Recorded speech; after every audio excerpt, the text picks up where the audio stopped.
Hello guys, welcome back to my channel. তো চলে আসলাম নতুন একটা ভিডিও নিয়ে। ভিডিওটা হচ্ছে আমি আজকে এক জায়গায় যাচ্ছি, এক জায়গায় বলতে কি আমাদের কলা বাগানে। তো এই দেখো রাস্তাটা কত সুন্দর, দুই সাইডে আর কি জঙ্গল আছে আর রাস্তা মাঝখানে খুবই সুন্দর দেখা যায়। তো আমি আজকে নিয়ে আসছি ছাগল, আমাদের ছাগল আছে।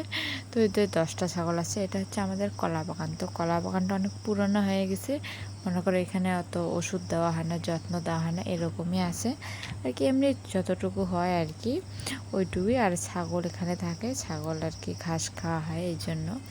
তো এই যে ছাগলগুলো তো গেল, তো এখন আমি ভিতরে যাব। তো চলো যাওয়া যাক ভেতরে কলা বাগানে। তো আমি অনেক দিন পর আমাদের এখানে কলা বাগানে আসলাম, তবু মনে হয় 6 মাস হবে, 6 মাস পর কলা বাগানে আসলাম। তো একটু বলি ছাগলগুলো আর কি রাস্তা সাইডে থাকলে বের হয়ে বাড়ি চলে যাবে। তো আর ভেতরে দেই, একটু ভিতরে ঢুকলাম, ঢুকে আরও ভিতরে আর কি দিয়ে আসলাম। দেখো জল কি খাবে, যে এগুলো ঘাস আছে এগুলোই খাবে। 10টা ছাগল আমাদের। তো দেখো কলা বাগানটা তো মরেই গেছে। তো কলা বাগানটা কেমন অবশ্যই বলবে, ঠিক আছে গাইস। তো আরও আমাদের ভালো কলা বাগান আছে, মনে করি এগুলোর যত্ন নেওয়া হয় না, এরকম কলা হলে হবে, না হলে নাই আর কি। ছাগল আছে, ছাগলের জন্য আর কি জমিটুকু রাখা হয়েছে আর কি ঘাসের জন্য।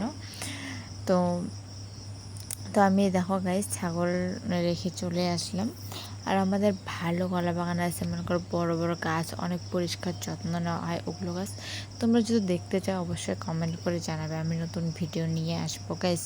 তো আমি এখন বাড়ি চলে যাচ্ছি। এই দেখো এদিকেও জল জমে আছে।